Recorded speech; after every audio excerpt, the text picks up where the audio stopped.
Muito boa noite a cada um de vocês. Um grande prazer ver todos vocês por aqui nessa noite mais do que especial que a gente recebe aqui o nosso amigo, parceiro Marcos Minoro, que está sempre aqui apoiando, sempre junto com a gente, sempre que a gente pede, ele está aqui apoiando o nosso propósito, vindo aqui espontaneamente, vem fazer a live Gratidão. com a gente. Muitas vezes tem que ficar enchendo a paciência dele, ficar fazendo follow-up, porque está em reunião daqui, está em reunião de lá, tá em congresso, não para esse rapaz. Tá muito bom, mas é isso aí. Então, Minoro, por gentileza, suas considerações iniciais, vai lá. Bom, grato a vocês mais uma vez por esse convite. De fato, o André menciona, às vezes eu vejo a mensagem, mas não consigo responder na hora, mas é sempre um privilégio para mim poder estar aqui com vocês, Uhum. né? As pessoas que já nos acompanham sabem que nosso relacionamento vem de longa data aí, né? Da montadora japonesa no qual trabalhamos todos juntos. E depois, graças a Deus e graças a uma convergência de valores, de propósitos, né? Nós continuamos, mesmo fora ali da instituição, a manter um relacionamento que eu imagino já vai para o seu segundo ou terceiro ano, né, de Seguro. encontros nos quais eu posso, com a minha experiência, contribuir de alguma maneira, tá? Com o pessoal que acompanha as suas lives. Então, mais uma vez agradeço aí o convite Não. e e eu espero, de fato, poder contribuir. Já faz algum tempo, né, que eu não participo. Eu tive aí por um período um pouco afastado aí das lives da Winners Alliance, mas voltei e vamos ver no que eu posso contribuir esta noite. Tá bom? Maravilha, imensa gratidão, Minoro. Tamo Gratidão, juntos. melhor. Mas também a gente que parou por um tempo, né, com as lives, porque embrenhamos numa aventura aí de escrever um livro, então a gente ficou um tempo sem Ah, fazer essa verdade, bagunça verdade, toda, e a verdade. gente Tive o agora privilégio de receber em estamos primeira mão voltando. aí o convite para poder ter acesso ao livro, já li uma parte dele. Parabéns, aliás, né? Gratidão, gratidão.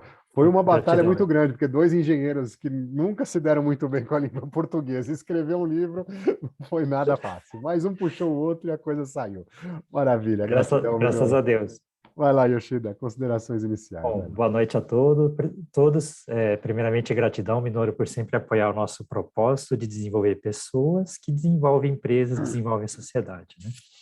E eu sou o Yoshida, trabalhei 18 anos na Toyota, 4 anos na Denso, são 24 anos de grupo Toyota. E depois ainda mais 7 anos já empreendedor. É, é, é interessante mudar de empresa, né, da Toyota para o fornecedor, depois estar no mercado, né, de consultoria. São situações bem diferentes, e o tema de hoje, que é construção da credibilidade, tem tudo a ver com esse processo de estar em cada lugar que você está, não importa onde seja, é importante a credibilidade, né? Então, para construir a credibilidade é o tema de hoje. Toda a experiência vivida, Borgomoni mais Yoshida, a gente vai colocar aqui à disposição nesse debate aqui. Gratidão, Minor. Maravilha, Yoshida, gratidão, gratidão, gratidão a cada um de vocês. Muito boa noite. Eu sou o André Borgomoni. Eu trabalhei por 14 anos na Toyota, sempre no departamento de compras e desenvolvimento de fornecedores. E eu sou engenheiro de formação, mas nos últimos 4 anos eu foquei muito na parte do autoconhecimento, da inteligência emocional, constelação familiar, programação neurolinguística. E aí me tornei terapeuta também, e isso me trouxe a felicidade de reencontrar o Yoshida aí depois de 12 anos que a gente não se via. E há 2 anos a gente está construindo o Lean Emocional, que é a união das técnicas do Lean Manufacturing, a organização e a inteligência emocional, que isso a gente entende, né, a somatória da experiência do Yoshida e do Borgomoni. Somam 47 anos em contato com as ferramentas do Lean, e a gente percebe que, normalmente, quando tem alguma falha na implementação das ferramentas, é justamente porque as pessoas, né, as emoções das pessoas são deixadas de lado. E aí as pessoas, quando são deixadas de lado, acabam não se sentindo pertencente ao meio e acaba atrapalhando o processo, né? Criando forças contra o processo. Como é que funciona isso? Por exemplo, né, um gestor vai passar uma tarefa para um colaborador e simplesmente joga a tarefa para ele, joga lá, fala, olha, a ferramenta está aqui, é isso aqui que tem que fazer, vai lá, se vira, traz o resultado. Eu quero saber como é que eu não quero saber se o pato é macho, eu quero é ovo. Traz o resultado e ponto final. Só que aí que acontece, né? Normalmente, muitas vezes, quando essa pessoa recebe essa incumbência, ele fala, pô, esse gestor aí tá querendo me sacanear, esse cara aí tá com história, tá querendo, pô, tá querendo me prejudicar. Eu com tantos anos de empresa aqui, vai me passar essa tarefa aí, Tá vai me passar para qualquer ofendendo? um, tá me ofendendo, passa lá para o estagiário, vai passar para mim, que absurdo. Essa pessoa, quando recebe dessa maneira, ela está se sentindo excluída do meio. Ela não está se sentindo pertencente, ela se sente excluída. E quando alguém se sente excluído, muito mais que não fazer a tarefa dele, que foi incumbida a ele, né? Muito mais que não Uhum. fazer a tarefa dele, ele começa a jogar contra, ele começa a jogar areia. E isso faz parte do ser humano. Só vai mudar um pouquinho para mais ou para menos, dependendo da maturidade de cada um. Mas acontece com todo mundo, essa que é a verdade. Por que isso? Porque se o grupo vai muito bem, se o grupo vai muito bem, essa pessoa que estava excluída do grupo não fez falta nenhuma. E ninguém gosta que isso aconteça, de não sentirem a falta dele. Não pouco importa se a pessoa está lá ou não. Né? Isso ninguém gosta. Então, isso é normal, cabe a todo mundo, faz parte do ser humano. Agora, se o grupo vai mal, aí a coisa muda, porque, olha, vocês me excluíram e sentiram a minha falta. Se eu tivesse nesse grupo aí, as coisas teriam sido muito diferentes. Agora vocês têm que vir aqui pedir o meu retorno glorioso para esse grupo. E é assim que funciona. Infelizmente, é assim que funciona. Mas, aplicando as técnicas do Lean Emocional, ao invés de transmitir simplesmente traga o resultado para mim, o gestor vai chegar e vai colocar, olha, fulano, eu estou confiando a você essa atividade porque você tem as habilidades A, B e C. E essas habilidades são fundamentais para o sucesso dessa atividade.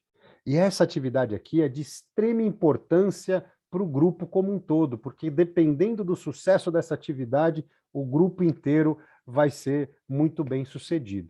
Na hora que essa pessoa recebe dessa maneira, ela se sente valorizada, ela se sente importante, ela se sente pertencente a esse grupo.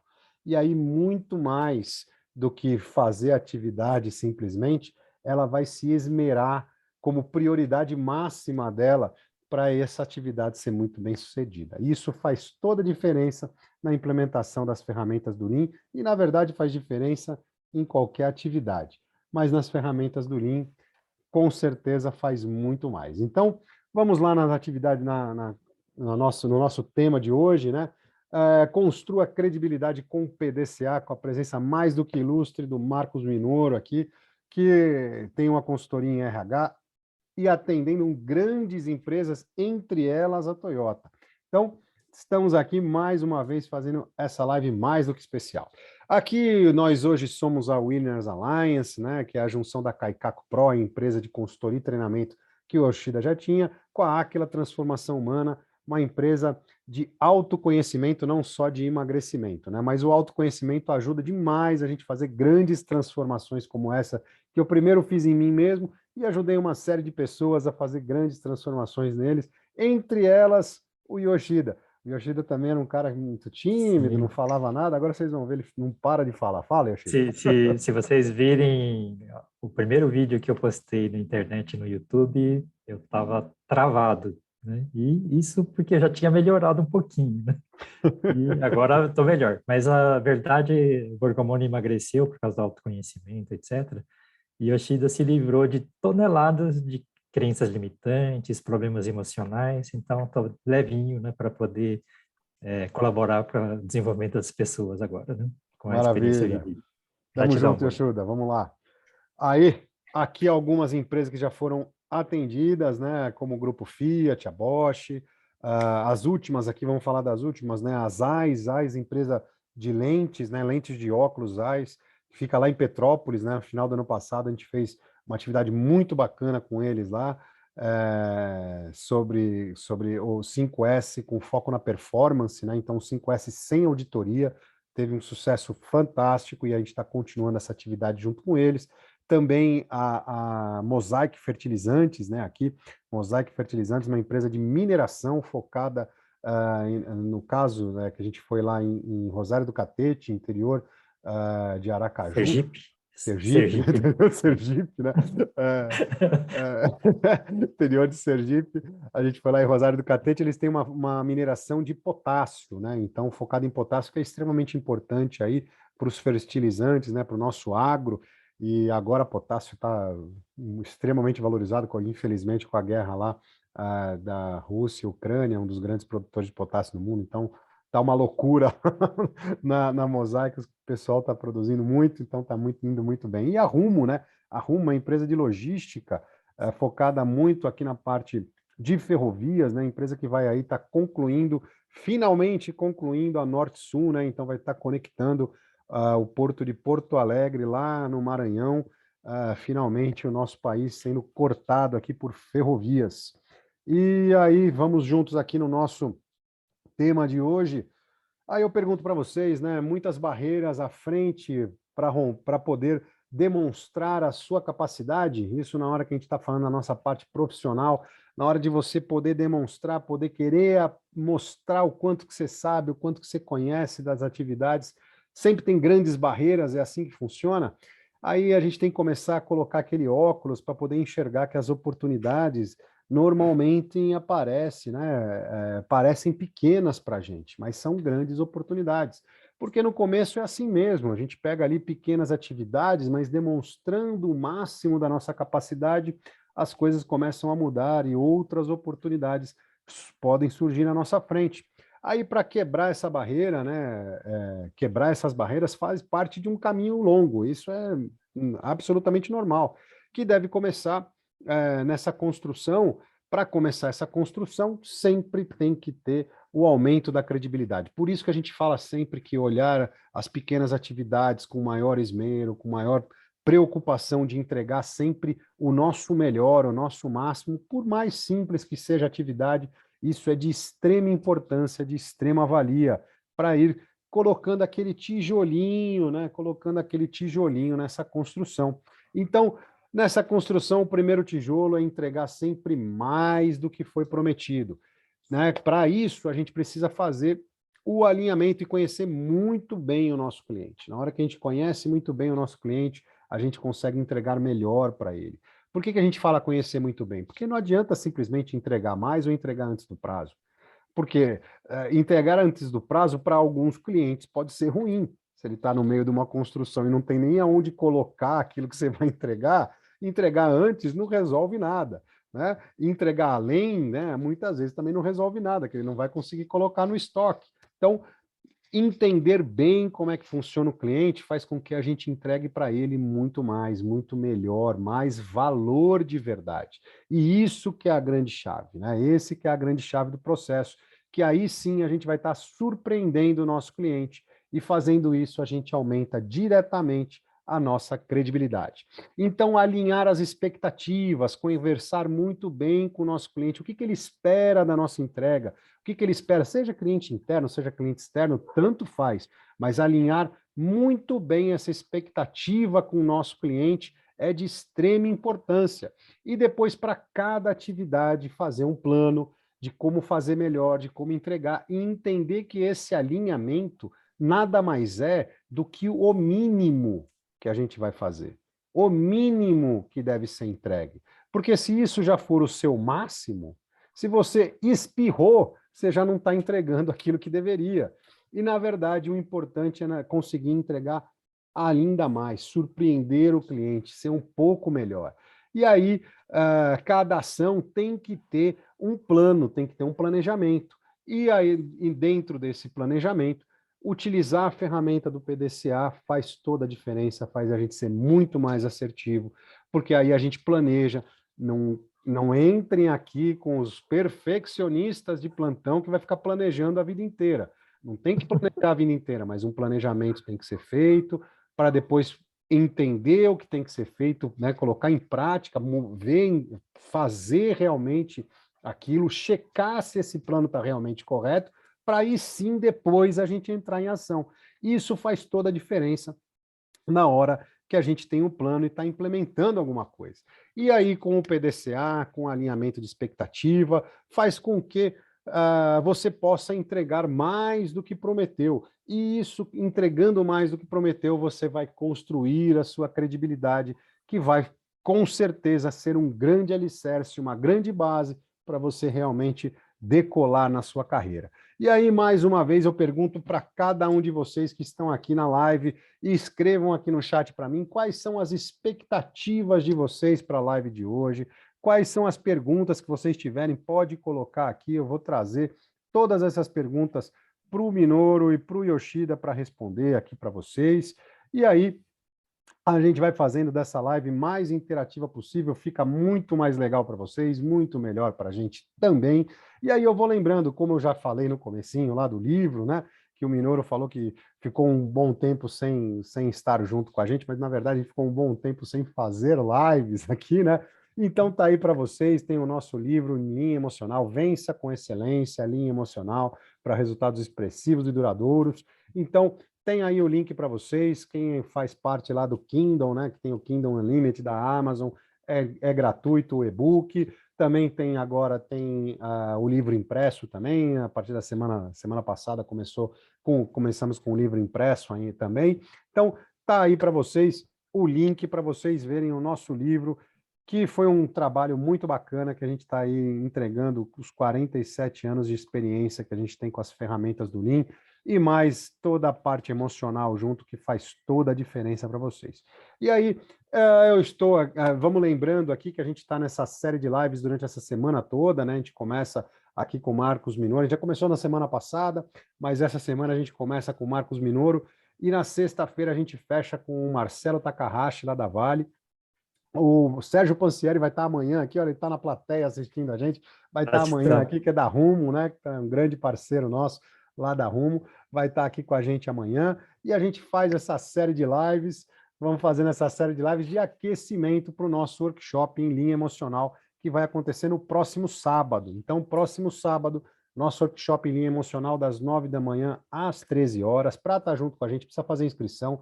Tem um link aí para vocês. Vocês vão ser direcionados para o nosso site da Winners Alliance. Lá com nome, e-mail, telefone, está inscrito, super simples. E aí a gente vai estar junto fazendo... Eu vou estar ali naquela bancada ali atrás de Yoshida, ó, naquela bancadinha ali atrás de Yoshida, junto com ele e junto com vocês, fazendo 4 dinâmicas. Vão ser 2 essencialmente emocionais, para a gente trabalhar a nossa parte do autoconhecimento, para a gente se melhorar internamente, para a gente poder transmitir coisas boas, porque a gente só transmite aos outros aquilo que transborda dentro da gente. Então, transmitir aos outros, a quem está ao nosso redor, coisas boas é fundamental e muito importante aí para o nosso relacionamento do dia a dia, para a nossa construção de equipe, para a nossa construção de credibilidade também.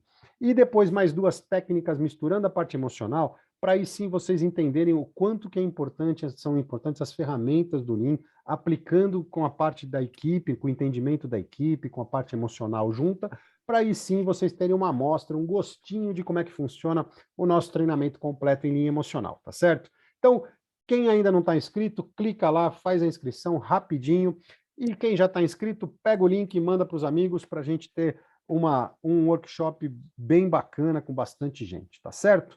Então, coloquem aqui para mim no chat, vamos interagir, né? Colocando as expectativas, as perguntas, o que vocês esperam dessa live de hoje, para a gente interagir bastante. Então, Yoshida, a partir de agora, tá contigo, eu vou ficar no chat aqui com o pessoal. Vai lá. Perfeito. Gratidão pela introdução, Borgo. Gratidão, Minoru-san, por estar apoiando o nosso trabalho, desenvolver pessoas. E tanto o livro quanto tudo que nós vivemos, não nasceu tudo ideal, tudo pronto, né? Então, nossa carreira começa com primeiro foco técnico, aprender a parte técnica. Em um dado momento, a gente tem que promover atividades e tardiamente a gente percebe o quanto é importante o lado emocional. Yoshida, particularmente, vivia montanha-russa emocional e também montanha-russa, tipo, ir para o Japão, aprender o máximo da tecnologia, o máximo da técnica, da sistemática do Japão, da Toyota, e chega no lugar que não está pronto ainda, não tem nada, tem que começar do zero.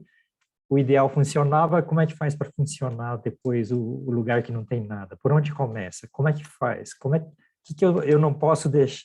O que eu tenho que fazer para dar certo? O que eu não posso fazer que dá errado?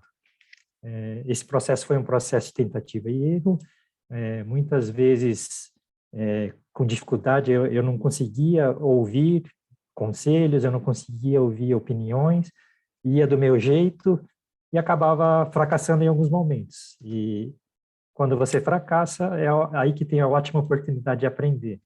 Tem que parar, pensar, o que eu fiz errado, por que eu fiz errado, principalmente abrir o peito e começar a olhar o que está errado aqui dentro, né? Sou eu, né?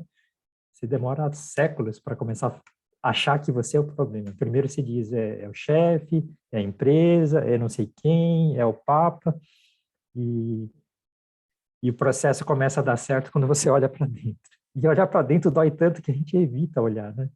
Então, o processo de construção da credibilidade, que é o tema de hoje, é um processo emocional e técnico ao mesmo tempo. Mas a gente costuma achar que tudo resolve na técnica, né? Por exemplo, os 5 anos que eu estive no Japão, eu aprendi muita técnica. Na hora de implantar, como é que eu organizo? Como é que eu trato as pessoas? Por onde eu começo? Tem várias variáveis que você tem que cuidar para dar certo. Às vezes você tá com um plano ambicioso demais e você não consegue nem explicar para as pessoas o que você está pensando. Então, se as pessoas não entendem o que você está falando, como é que vão fazer alguma coisa? Então, é um processo bem complicado, né? Acho que o Minoru também teve bastante experiência no lado do RH, né? Desenvolver pessoas, pegar o pessoal que está cru, tem que começar a entender a PDCA, começar a trabalhar com plano, né? E como é que foi essa história, né? Vamos contar aos pouquinhos, Minoru? Muito bem. Obrigado aí pela introdução, André Yoshida-san. Eu estava, assim, ouvindo Várias vocês... pontinhas para puxar, né? Não, eu estava ouvindo vocês comentarem, tem tanta coisa para a gente dar uma amarrada, mas eu vou começar por esta última observação que você fez, né?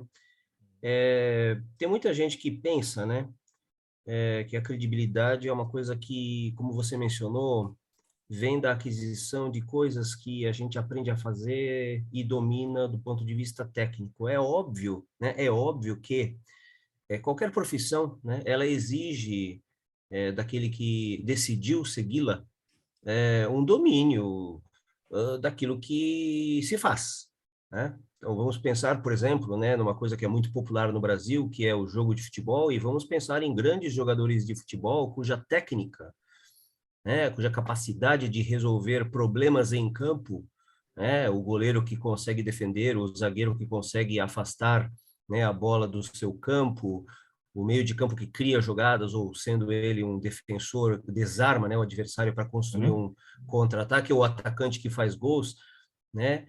Quantos exemplos não temos de pessoas que construíram sua credibilidade com base na técnica, né, no refinamento técnico, na capacidade de resolver problemas, né, para a função que ele exerce dentro de campo. Mas quantos exemplos também não temos de pessoas que destruíram essa credibilidade ou que jamais conquistaram uma credibilidade total pelo fato de terem dificuldade de se posicionar comportamentalmente dentro e às vezes até fora de campo, né?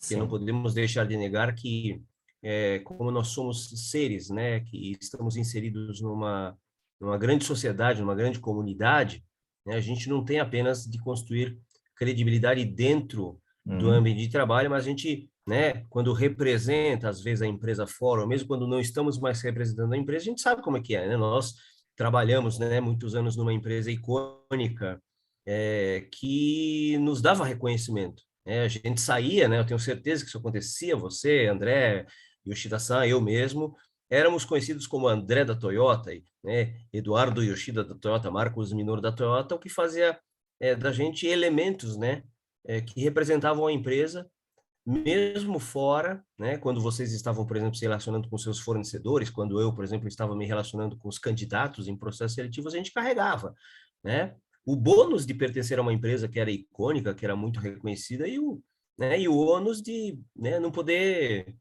destruir a nossa credibilidade com o risco de causar algum tipo de arranhão na imagem da empresa que nós representávamos. Então, a conquista da credibilidade é fruto de uma série de desenvolvimentos, não apenas técnicos, mas sim comportamentais, né? A atuação interrelacional do ser humano, que se expande para a atuação dele com a sociedade como um todo, é muito importante para construir ou destruir, né? E Sim. a destruição a gente sabe muito bem, né? Alguns exemplos recentes na mídia provam o quanto, né, a rapidez de destruição é maior do que a rapidez de construção de credibilidade. Então, é para isso que nós, né, engajados no desenvolvimento de pessoas, nos preocupamos, né, com a construção da credibilidade, porque a gente sabe que a credibilidade vende, né?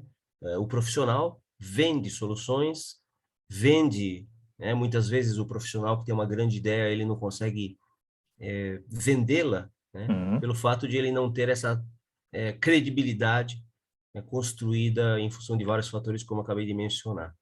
Tá? Então, essa primeira é uma abertura que eu gostaria de fazer em Sim. função desse último comentário que o Yoshida-san fez.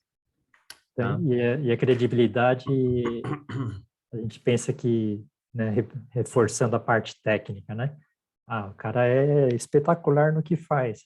Só que, por exemplo, se eu transparecer para todo mundo que o meu conhecimento é para eu me destacar sozinho, né? Todo mundo vai falar assim, cara, eu vou ser usado pelo Yoshida. Uhum.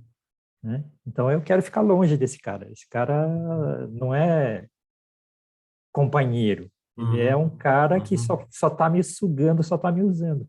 Exatamente. Então, você, na hora que está se relacionando com as pessoas, se sua intenção é boa ou não tão boa, você acaba externando isso e você não percebe que está sendo arrogante, não percebe que não está conseguindo comunicar, você não consegue convencer a outra pessoa porque ela está desconfiando de você, né? Porque credibilidade é um processo de confiar no outro, mas se a pessoa acha que você veio para acabar com ela ou para maltratá-la, ela se fecha e a gente não vai conseguir conversar. Se não consegue conversar, tudo que nem o Borgomoni falou, a gente tem que fazer acordos, né? Alinhamento de expectativas, etc.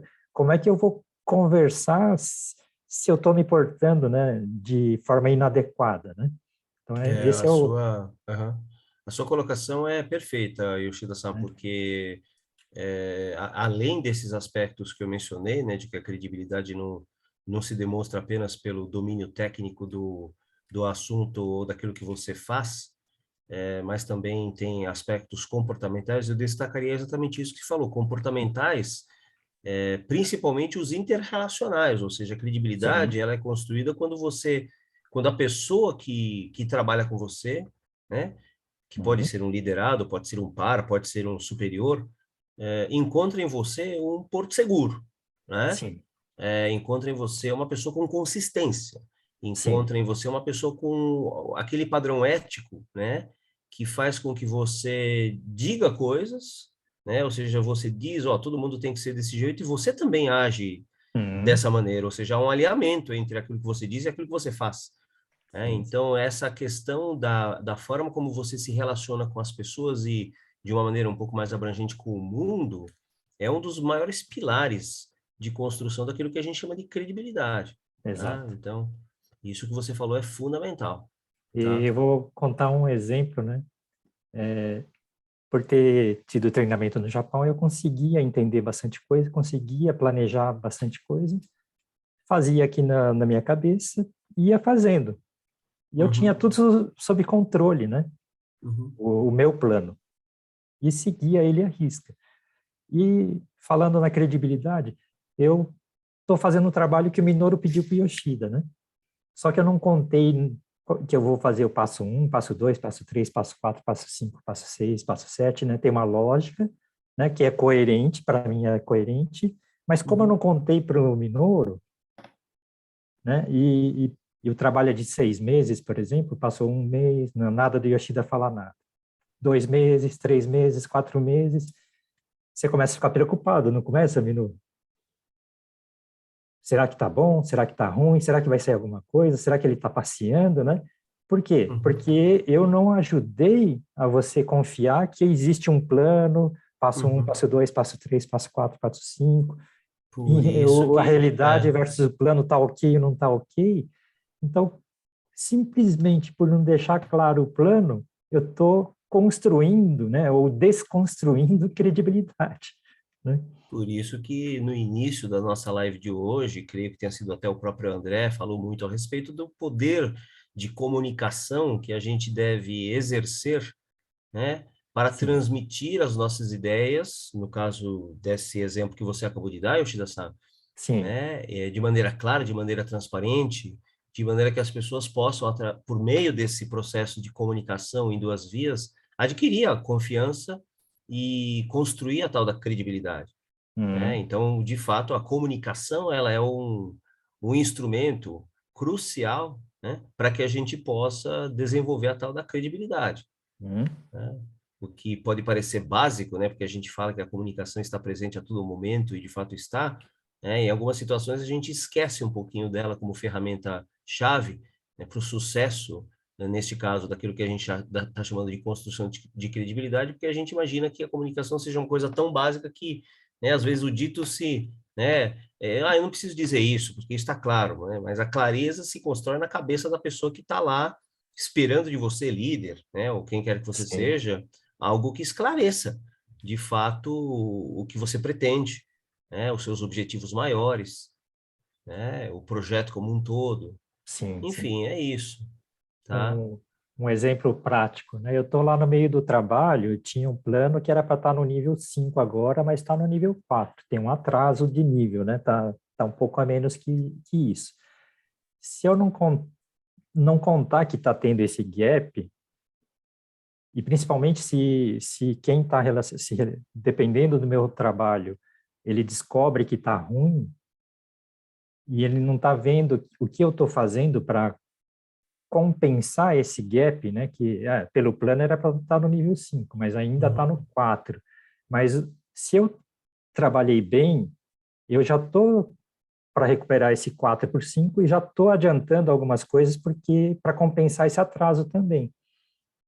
E se eu não falo, né, o status que está, que teve um atraso, não vai ter impacto negativo, está sendo feito isso, mais aquilo para não continuar em cadeia, né, o efeito cascata, o atraso, daí, né, eu tranquilizo o meu, né, Uhum. a pessoa que eu tenho que dar satisfação.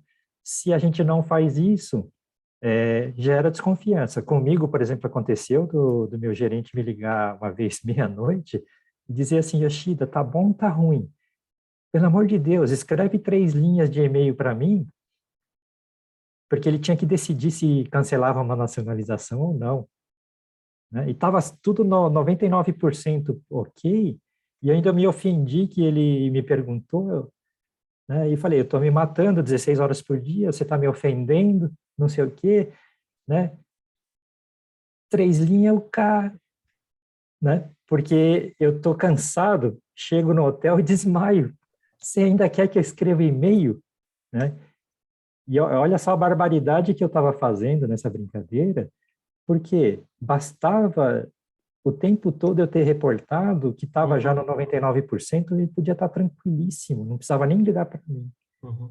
Mas porque eu não fiz isso direito, né, que hoje, no livro, inclusive, a gente fala muito de PDCA, do planejamento, do reporte, Isso, etc., porque isso. faz parte fundamental da construção da credibilidade, Exatamente, né? exatamente.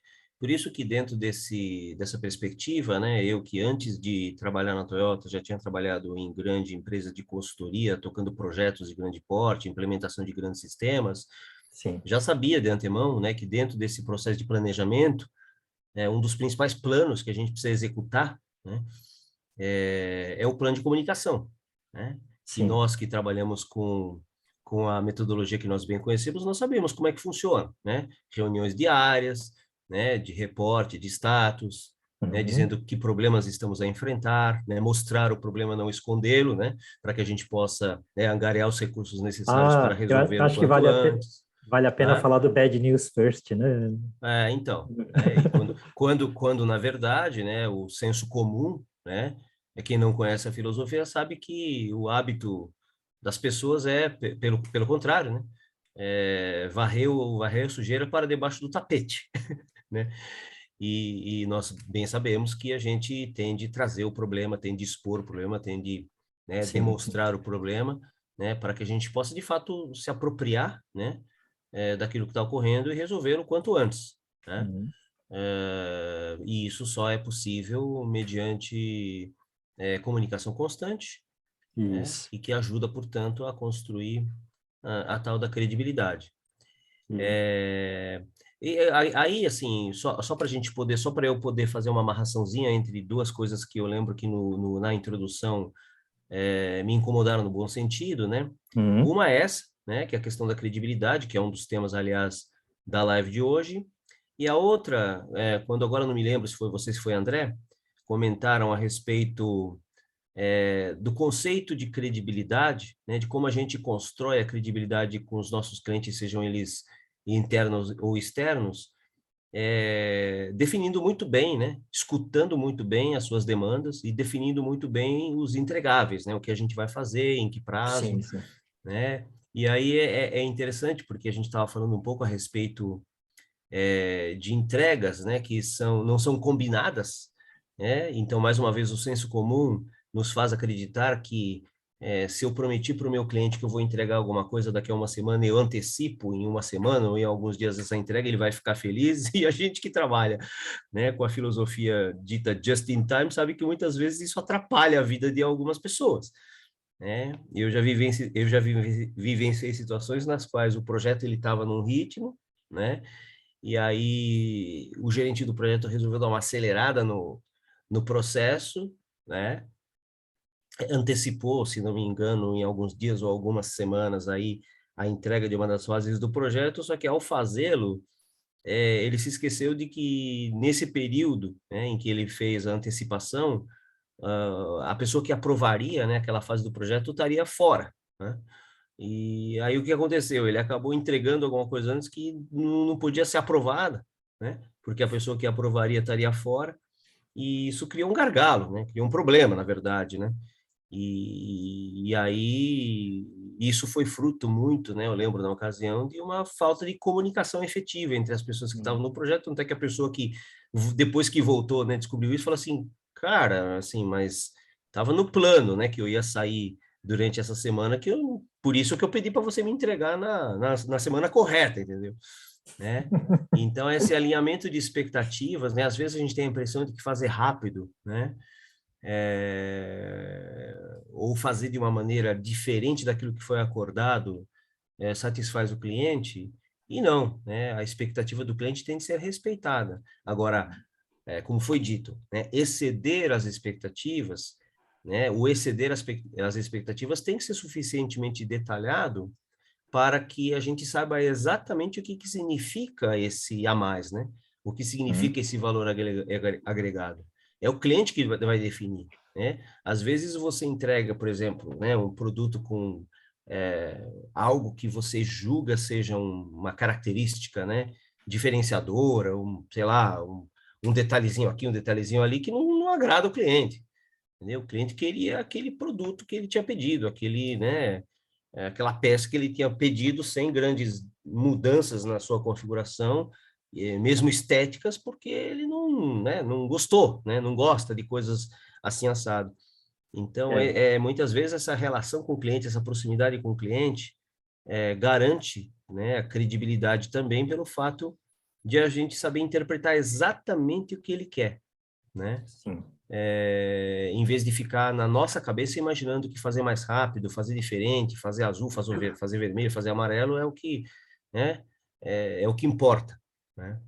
Por isso. Isso, assim, eu queria comentar porque de uma maneira ou de outra lá atrás, quando a gente estava falando a respeito disso, eu lembrei desse exemplo aí que para mim é um exemplo clássico, tá? Muito legal, maravilha. E isso é o grande segredo disso tudo é a comunicação com o cliente, é saber exatamente o que o cliente precisa, né? Mesmo que ele não saiba.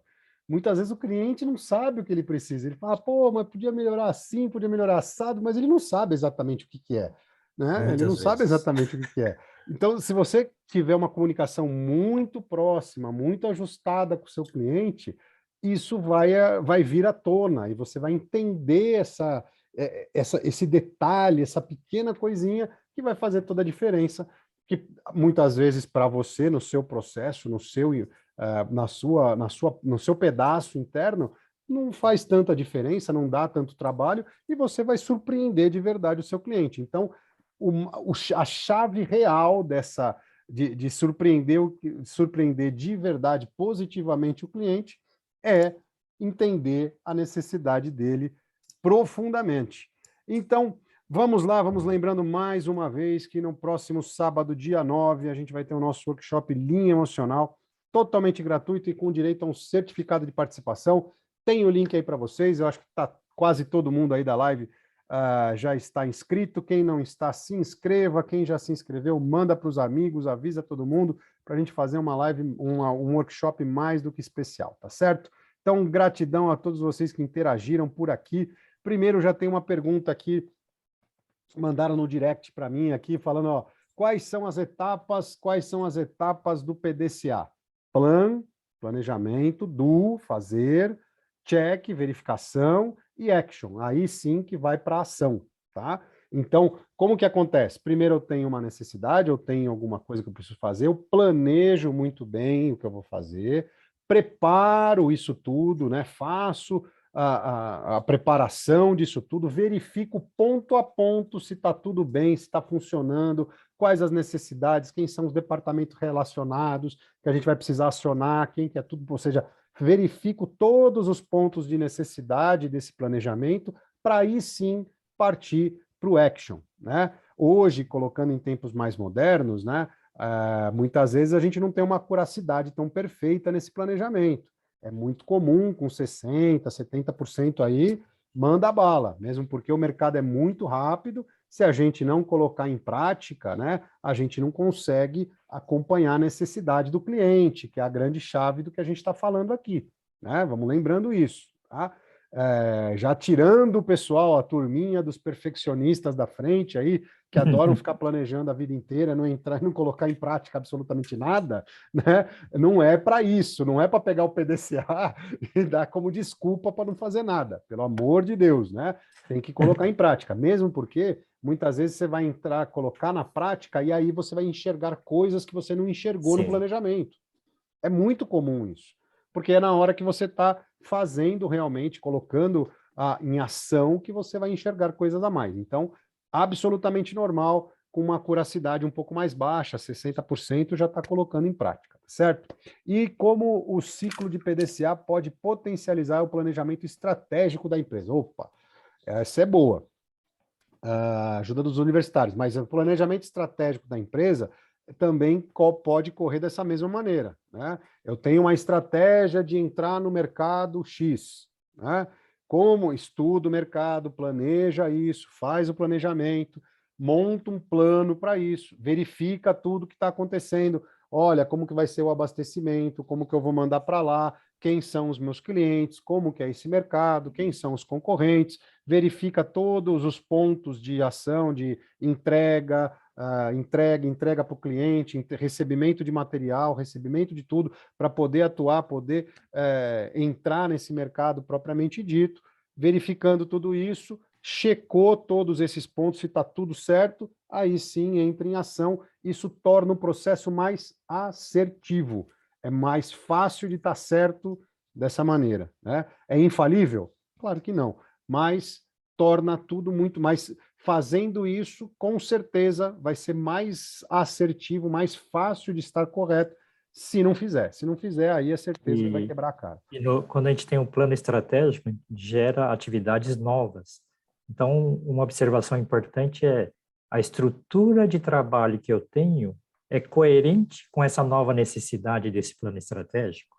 Às vezes eu tenho que reforçar áreas da empresa ou criar áreas da empresa que não existiam em função da mudança da estratégia.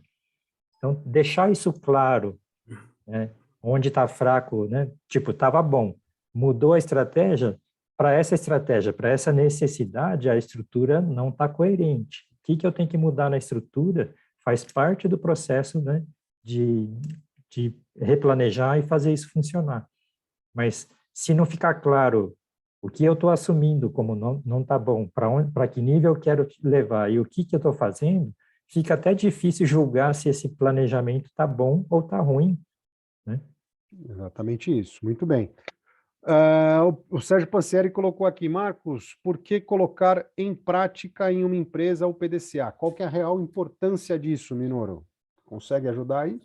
Eu imagino que as respostas que você deu agora, né, essas outras perguntas que, pelo que eu entendi, foram encaminhadas a você no privado, de uma maneira ou de outra respondem, né, a pergunta do Sérgio, tá?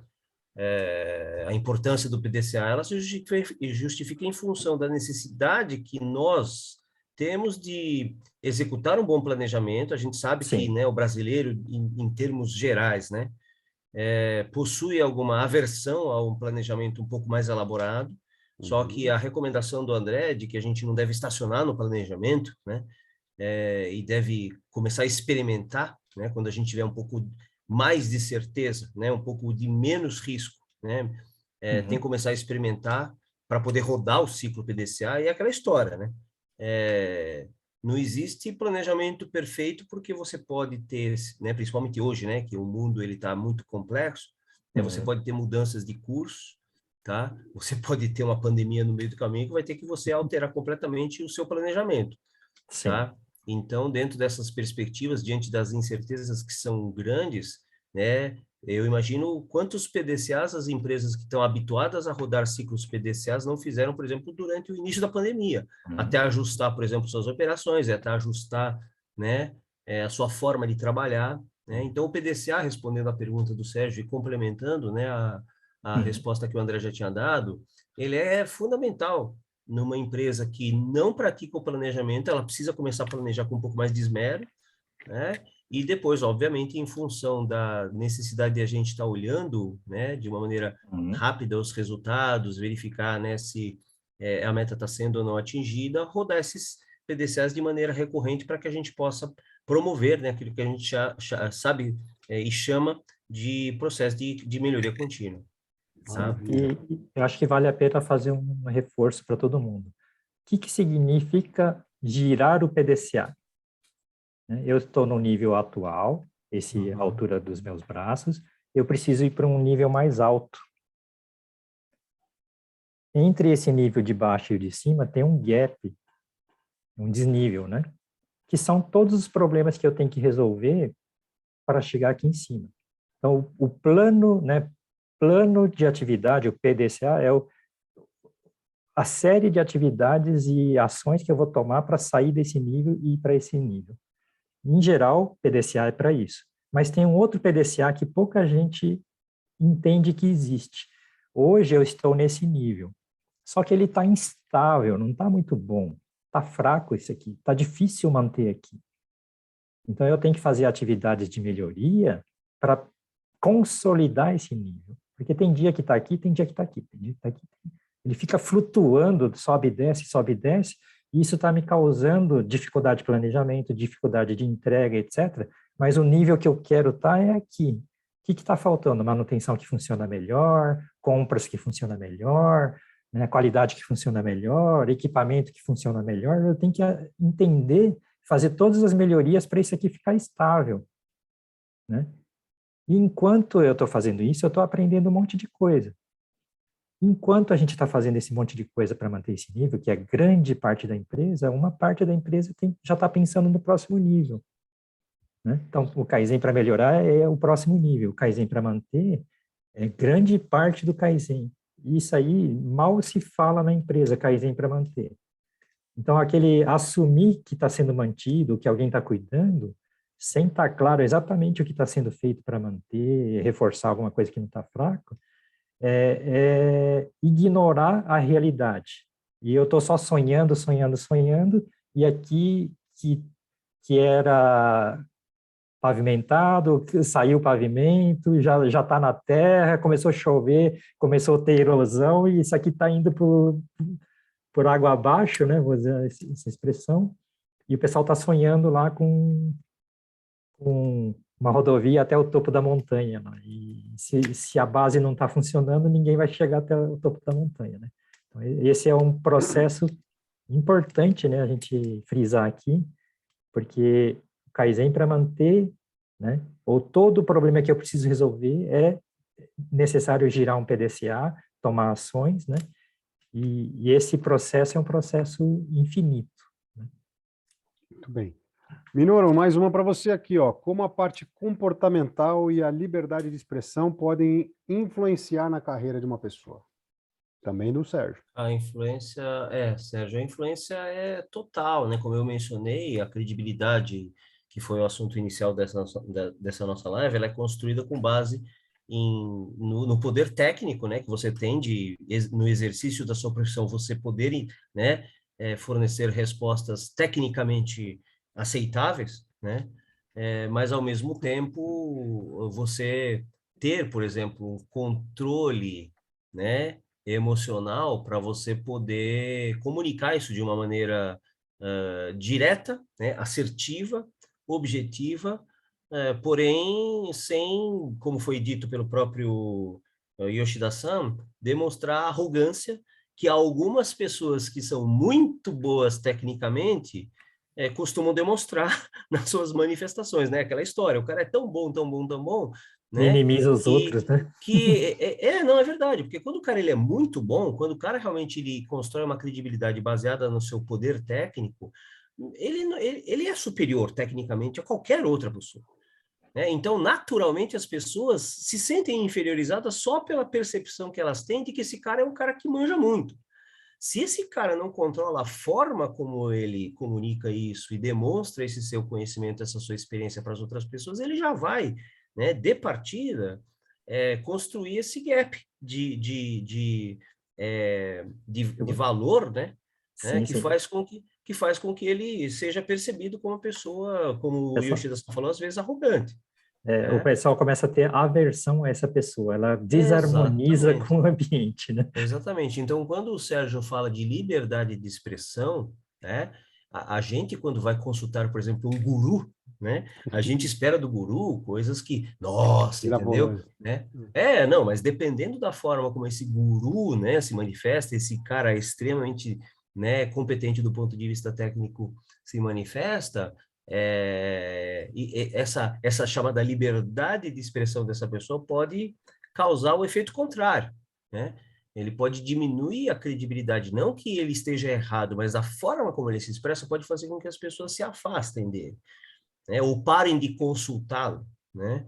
Porque elas sentem que toda vez que se aproximam dele, ele tem aquele discurso, né, extremamente superior, extremamente arrogante, extremamente, né, pouco empático, inferiorizando outro lado. Inferiorizando outro lado, né? Então, essa parte comportamental e liberdade de expressão influenciam muito a carreira das pessoas, porque às vezes isso ocorre com uma certa frequência, a empresa, o cara ele é tão bom que ele se isola.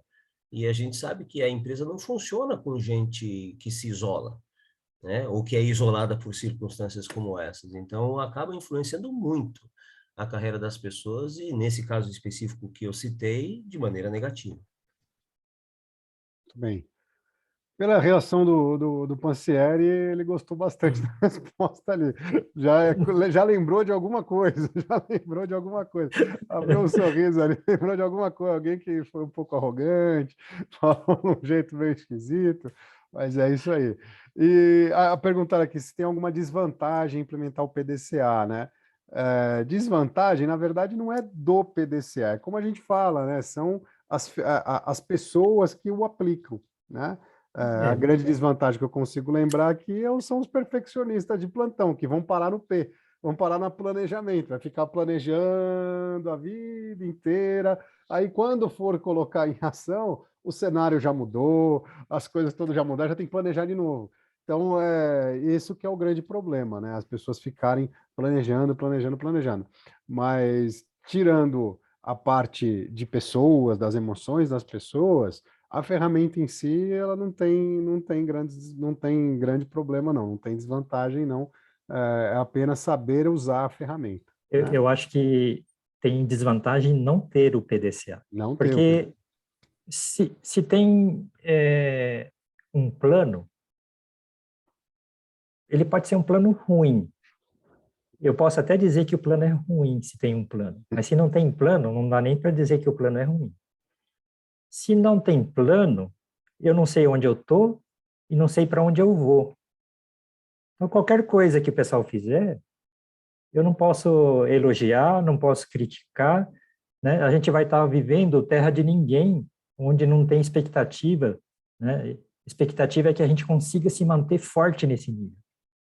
Se não está claro esse nível e não está o que se espera que é o próximo nível, posso estar lá no infinito, perfeito, tem gente que pode estar achando ruim. Eu posso estar lá embaixo, num nível terrível, mas como não está definido que o nível de referência é esse, não dá nem para dizer que está ruim.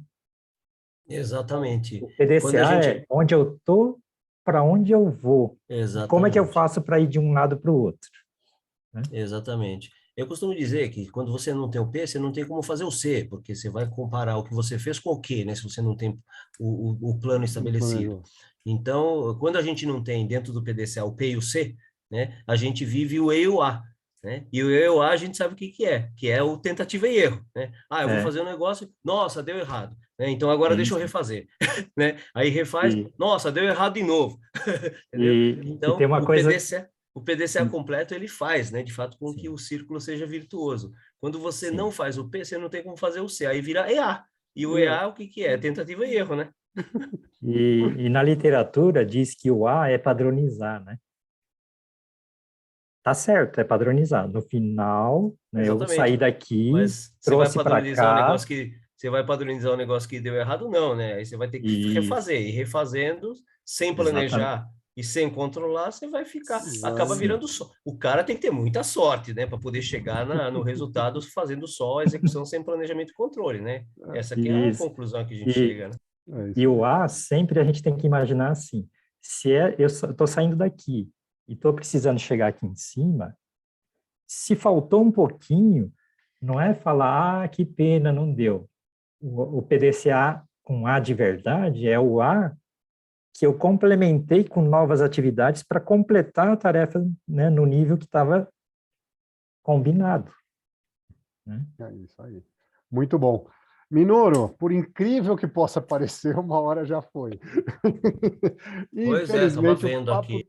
o papo tá uma delícia, tá sempre muito bom conversar contigo, mas infelizmente, mas isso é bom, que deixa um gostinho de quero mais e próximas virão logo menos. Então, por gentileza, suas considerações finais e deixa aquela mensagem bacana aí pro pessoal, vai lá. Bom, muito bem. Construa credibilidade com BDCA era o tema de hoje, né? A gente falou de credibilidade, a gente falou da importância de a gente construir essa credibilidade olhando não só coisas técnicas, mas aspectos comportamentais e interrelacionais, aspectos de liderança, né? Que são assim desenvolvidos, né? Já que nós somos, né, obcecados por desenvolvimento humano, que são desenvolvidos utilizando-se essa ferramenta que é útil para você gerenciar processos, né? O PDCA é mais conhecido por você utilizá-lo no ambiente produtivo para melhorar processos produtivos, mas o processo de desenvolvimento e de enriquecimento humano também se faz, né? É um outro processo, né? Também se faz utilizando esse PDCA. Né? A diferença e o grande desafio é esse que foi mencionado agora, não me lembro se André ou Yoshida-san, é que pressupõe o autoconhecimento, e que a gente sabe que é difícil a gente entrar em contato com nós mesmos e descobrir, né, infelizmente, que a gente tem falhas, que a gente tem gaps, né, que a gente tem problemas que a gente precisa solucionar, e esses problemas eles só são solucionados por meio de PDCA. Né? E aí, por meio desses contínuos PDCAs que a gente roda, que a gente vai melhorando aos poucos e constrói a tal da credibilidade. Muito bem. Maravilha, Minoru. Imensa gratidão. Foi uma maravilha fazer essa live contigo. Gratidão. Yoshida, vai lá, considerações finais. Vamos embora. Bom, gratidão, Minoru, gratidão a todos pela presença. E, por incrível que pareça, no começo eu não gostava do PDCA, não gostava de 5S, não gostava de padrão, achava absurdo, no mesmo lugar tem que padronizar tudo, no mesmo lugar tem que mudar tudo, porque não enxergava a ordem que tem que acontecer as coisas. E o que é o problema? Quando você acha X ou Y, a gente começa a colocar defeito no que tem. E O problema é, eu tenho que entender o que tem e usar o que tem, né, de maneira adequada. Se você fica o tempo todo tentando achar a falha no que tem, eu vou usar a expressão copo cheio. Eu sei tudo, não preciso aprender mais nada. É o fim, porque você não vai evoluir mais. Então, o ponto é, se eu não estou entendendo por que no mesmo lugar tem que ter padrão e no mesmo lugar tem que ter melhoria, tem que parar para pensar. Depois de anos, me recusando a pensar, caiu a ficha. Padroniza esse nível. Enquanto está nesse nível, daqui até o finalzinho, mantém o nível, ponto. E de forma ordenada, enquanto está mantendo esse nível, a gente vai colocar, perdão, desse lado aqui, colocar a escadinha para subir para o outro nível. Então, tem ordem. Tem a hora de padronizar e manter, e tem a hora de criar um novo padrão e depois começa a manter esse novo padrão. Simples. Mas quando você fica criticando, que ridículo, como no mesmo lugar pode ter padrão e tem que mudar tudo? Não dá para existir. Se você não para pensar, começa a entender isso, e que se não tem padrão, não dá nem para fazer o gerenciamento, se não tem plano, não dá nem para dizer se está adiantado ou atrasado. Se a gente não entender de verdade o que está à nossa volta, a gente se torna arrogante, se torna pessoa totalmente ineficiente, que não sabe onde está, não sabe para onde vai, e infelizmente a vida é dura, vai te levar para lugar nenhum. E isso é a pior constatação que a gente pode ter na vida. Então, entender que a credibilidade precisa ser construída e o PDCA é um ótimo instrumento para conseguir isso, junto com a inteligência emocional, faz parte desse trajeto importante que a gente tem que desenvolver. Gratidão a todos e vamos seguindo aí, construindo o linha emocional, né? Maravilha. Gratidão, Yoshida, gratidão, Minoru, gratidão a cada um de vocês que está aqui com a gente nessa live mais do que especial. Já vou lembrando aqui que amanhã a gente vai estar recebendo o Sérgio Pansieri, que está aqui na plateia, que fez pergunta, que falou que ganhou a noite hoje com a resposta do Minoru. Então, amanhã a gente vai estar aqui com o Pansieri falando de equipe, falando de como construir a equipe, que vai ser uma live também sensacional. Então, todo mundo convidado, todo mundo aqui amanhã de volta na mesma sala, no mesmo horário. Gratidão, Minoru, gratidão a todos. Aqui.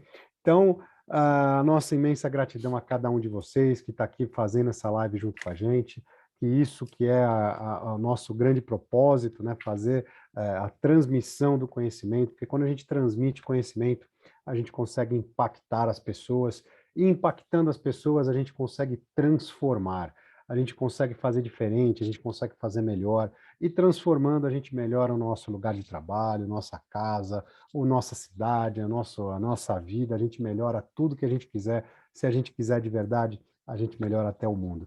Então, vamos aqui, a nossa imensa gratidão a cada um de vocês. E a partir de agora os microfones estão abertos, porque nosso aplauso que vai para vocês. Gratidão imensa a todos, gratidão. Minoru. Valeu, amanhã gratidão, todo mundo aqui de volta. Boa noite, amanhã. valeu. Boa noite a todos, até mais. Tchau, tchau. Ótima